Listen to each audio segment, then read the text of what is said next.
Welcome to SportsBeat KC, the Kansas City Star's daily sports podcast. It's Friday, June 4th, and I'm Blair Kerkhoff. With Kansas City's two professional soccer teams, one can't win, the other can't seem to lose.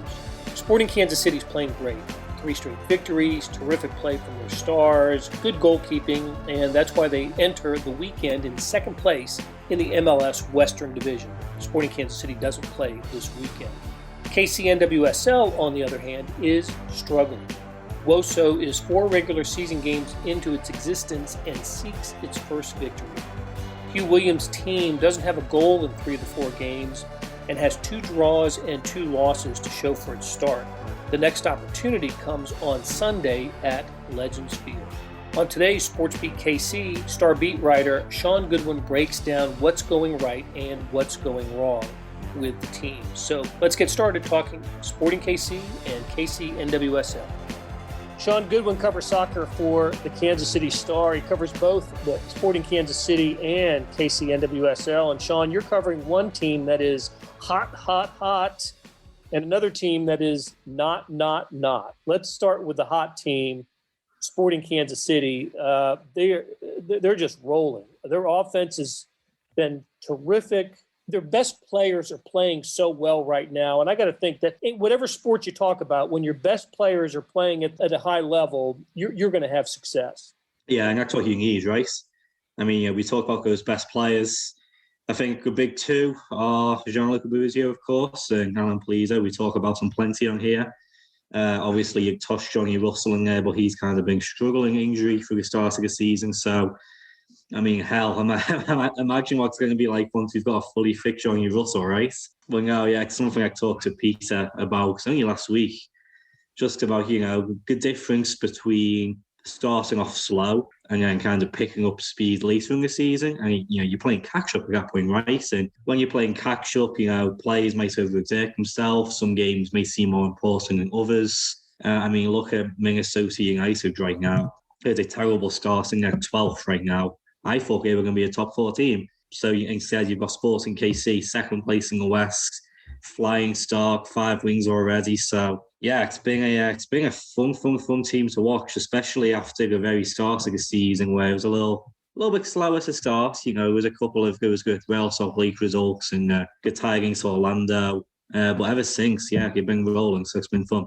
So it's 3 straight victories, 3 goals in each game. Does Polito have a goal in each game? Let's see. San Jose, yes. Houston, yes. And Vancouver, yes. Yeah, 3 straight. Yep. But let's talk about Gianluca Busio's goal. That was world-class goal. It froze the keeper. Keeper didn't even make a move. Oh, yeah. It was terrific. Hey, it's one of those where, again, thank God I'm not a goalkeeper, but it's just, you see them, only the best free kicks in the world, make a goalkeeper stand still. From my angle, I was unfortunate enough to it was down my side of the field, and I sat on line where the free kick was taken, basically.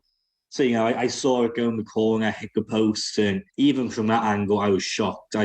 My mouth was open, and then I see the videos from behind, and I see people taking videos from the cauldron. Oh, my Lord, I could swear on that ball, and it couldn't place it any more perfectly. Every week, I feel like this kid comes out and surprises us, and I'm just kind of like, is there a point when he'll stop? There'll be a day when he's not wearing the blue. Don't you have that sense? Oh, absolutely. It's sad to say in a sense of course, if you're a fan of any team, you want your best players to stay forever, right? But at the end of the day, you do have to accept reality. And we've touched on the subject of MLS, becoming a bigger brand worldwide. But at the end of the day, MLS and Sporting KC isn't the Premier League or Bundesliga or Serie A. Obviously, he's got his Italian heritage, so there's a lot of talk about him going to Italy. If you're a 19-year-old kid and you have that much talent, and especially the influx of Americans going to Europe but succeeding, you'd have to be happy for the kid to go and get a chance to succeed on the biggest stage. I agree. And I do think we should really, really appreciate him now. Get out and see this kid play because he really is a different level player. And Liz, we talk about the American who's making it in Europe right now and Pucelik, and how big a story is that? I mean, that's when he played in the Champions Cup final. That was huge. Oh yeah, huge for soccer in this country. Oh, absolutely. I ain't no Chelsea fan, But I'm also a hell of a lot less a Man City fan. So, it was good to see Chelsea pick it up for the club perspective. And then, just with Pulisic getting the minutes he did in the final. And he almost scored as well. Yeah. I was out like a double and everything. I feel like not just where I was, but America as a whole who was watching the game. It was a collective gasp and groan. Just, ooh, as everyone thought he scored in the Champions League final. But great to see an American kind of reach those levels. And you like to think it's only a start, right? Not just for Pulisic, but Americans as a whole. That's right. Well, we'll see. I mean, to me, that's when we know soccer in this country will have turned a corner. Then when we see more of that level player performing in Europe, in the best leagues at the highest level. And hopefully, fingers crossed, some of them will have spent time in the MLS, begin their career and end their careers in the MLS. Yeah, that's a big part of it too. I mean, you look at guys, obviously Pulisic didn't. Weston McKennie, he was in Dallas's academy, but never made an actual MLS appearance. Gio Reyna didn't make an MLS appearance. Go on, and obviously Gio Reyna is out at Dortmund, obviously great German team. Weston McKennie, Juventus, they had a bad season, but Juventus, the biggest team in Italy. Brendan Aronson, he spent time in MLS, and he's doing well out of Red Bull Salzburg. Usually a stepping stone to either Red Bull Leipzig, one of Germany's biggest teams, or elsewhere in Europe. So we'll see how Brendan Aronson goes. There's guys like Reggie Cannon, he was at Dallas and now he's at Boa Vista in Portugal and stuff. So there's certainly now guys who started in MLS and are making that jump over. But the biggest names are the ones that they were poached from a young age, or they just have that American heritage. Like, Pulisic, his dad was in the army, correct? Right. And he was stationed in Germany. And Gio Reyna, again, he's got the American heritage. But as you said, it's the guys like Brendan Aronson and hopefully Buzio soon who start in MLS and still making impact abroad. Sporting doesn't play this weekend. They've got the weekend off. Their next game is another home game against Austin, I think, right? Yes. Okay, a week from Saturday. They've already played Austin once. In fact, I think as we look at the season now, that Austin victory a couple of weeks ago was kind of important. Sporting was struggling a little bit. Yeah. I didn't know what the identity was. The Beasler return game, Sporting pulls out the 2-1 victory with the 2 late goals against 10, I believe, right? That started what's been a pretty good run for Sporting. So Austin in the following week. Let's take a break now and come back and talk about KC NWSL and what's going on with the women's team. And I want you to tell me why they can't seem to score a goal. We'll be right back. Hey, it's Blair. We have a special subscription offer for SportsBeat KC listeners, unlimited digital access to the Kansas City Star's award-winning sports coverage. Sign up now for 1 year of Sports Pass for access to all the sports news, features, and columns presented on the kansascity.com site, and it's only $30. That's a 40% savings off our regular rate. Your subscription will automatically renew after the initial term at $50 unless you tell us to cancel. Your subscription helps support the sports coverage of kansascity.com and the Kansas City Star, and that support has never been more important. Please visit kansascity.com/SportsBeatKC offer to get this special offer. And as always, thanks for listening.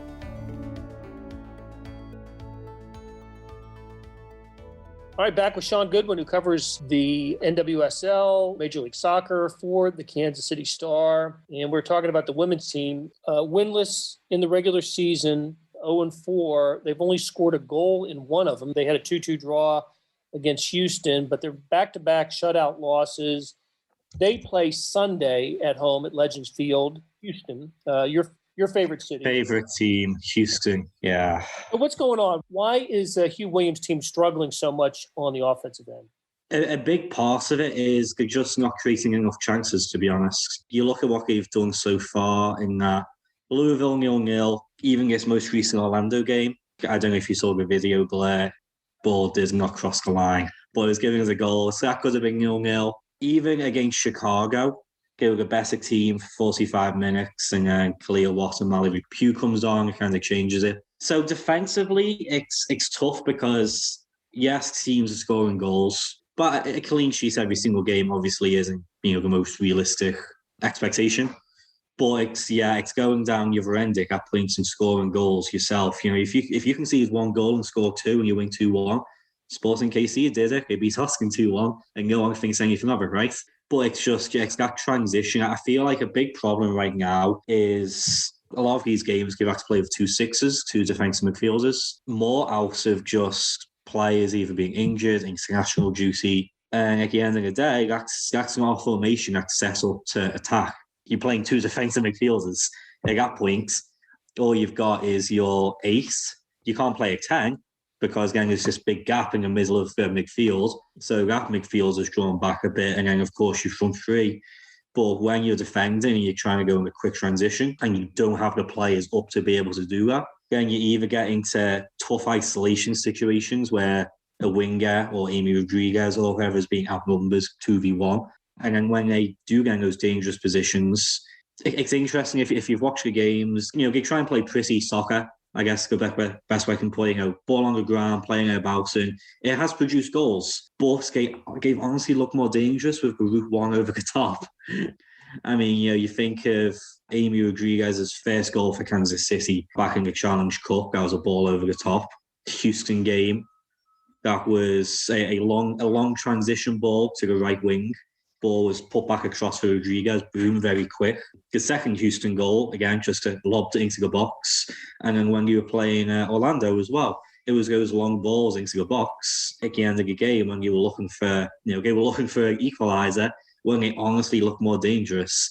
And I get that it's the best league in the world, it's the best players. You want to have a identity and a style. And I see what Hugh Williams is trying to do. I get it, and I get why you want to do it. And I'm sure the players want to play like that too. You don't want to be classified as a hoof the ball up the field kind of team. Back in England, we call that like a Sam Allardyce team or Tony Pulis team. It's not a compliment. But right now, that's where they've been the most lethal. So it's finding that balance between still playing attractive, pretty soccer while still being effective and scoring goals when you need them. I guess if you had to have a slump or a stretch like this where you've got some issues, it's best to have it early, and you've got time to work on it to continue it. Keep in mind too, this is an expansion team. As much as we want to think of it as the continuation of an interrupted team that that went to Utah for a couple of years, it's not that. It's new. You talked about international duty. There's a lot of that going on with this team as well as with other teams. But it seems like the Canadians on the NWSL team are all getting called into international duty. So I don't know. I'm not trying to make excuses for them. I'm trying to come up with reasons why a team that arrived with so much fanfare, the rollout was so good from a media relations standpoint. Every move that they've made off the field has been so good. I want them to have success for them. I want them to feel good about an outcome. Yeah, and once you're getting those wins, it's easier for people to become a fan. And as sad as that thing is, or as sad as it is, if you're a passionate fan or if you follow the team for multiple years already, you can go through a slump.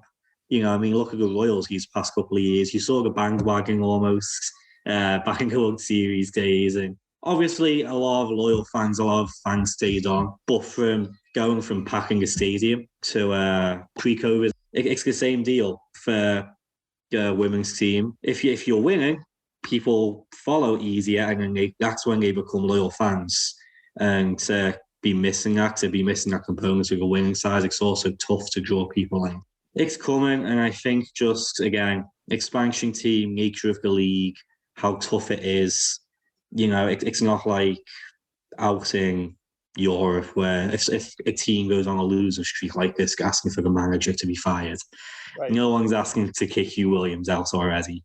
And of course, he doesn't deserve to be kicked out. Give him time, we'll see how it goes. And you have to remember, at the end of the day, some teams have only played 3 games, some have played 4. Kansas City is in last place with 2 points. North Carolina is in 4th place with 4 points. It's early days, it's tight. Once everyone's played 4 games, even one win could put Kansas City right into 6th or 7th place, and then you're right back into playoff contention. It's getting that first win and taking it from there. Well, it's difficult sometimes to write about a team that's not winning, but you came up with a story this week that I really enjoyed. The headline in the Kansas City Star was Soccer Moms, how KC women's pro soccer players with kids balance duties of life and work. And you spoke with Amy Rodriguez and Michelle Vasconcelos balancing life as a professional athlete and a parent. And it's not always easy.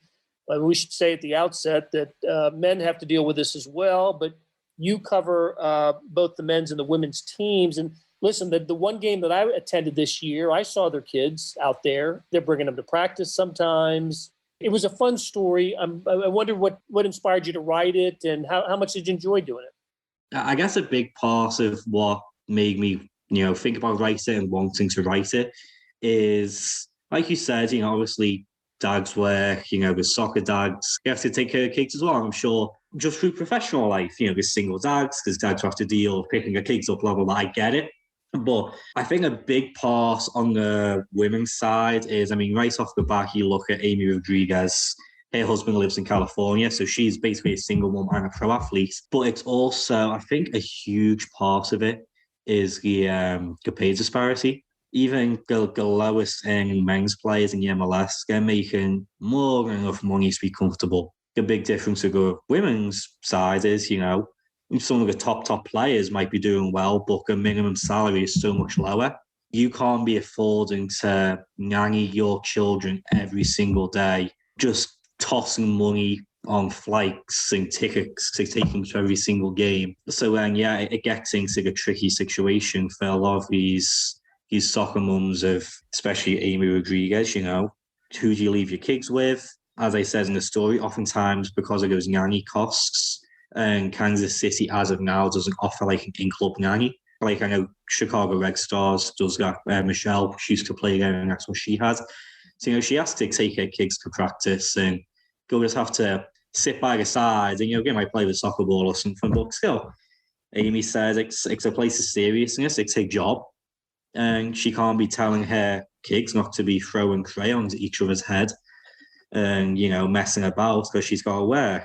And then, just travel, Michelle Vasconcelos' husband, Pedro, he's been really good for her and with Amy too, kind of taking care of the kids and, taking them to games and stuff, which is a big help, of course. But he can't do that every game either. So, of course, Amy is having to take the kids on the team bus or fly them over with the team to away days. It's a much tougher situation, I think, for NWSL side than it is for on the MLS side, which was a big part of why I wrote it. It was a terrific story, and we're linking to it in the show notes, and of course it appears on kansascity.com. It was in the Thursday editions of the Kansas City Star newspaper. So the Wosos, the Fighting Wosos, play Sunday against Houston. Do you give them a chance in this one? They had their only result against Houston earlier this year, a 2-2 draw. Back in front of the home crowd, you have to win at some point, right? I think Houston is a tough opponent. They've not got off to a great start either, to be honest. They won their first game, and they're 3 games without a win themselves, including a 2-2 draw. So, you've got 2 teams on a bad streak. I know after that Houston game, Hugh Williams was hoping that they carry that momentum into the next couple of games. It didn't. But when you're coming up against a team where you go down to 10 players, you get a late equaliser, that's got to affect, Houston a little bit mentally, right? And you have to hope that as Kansas City continues to build their way into 100% form and tactics and back in front of the home crowds. It's a 1 p.m. game. Sun will be shining. Let's see if they can pick up a result and get that first win in franchise history, I guess.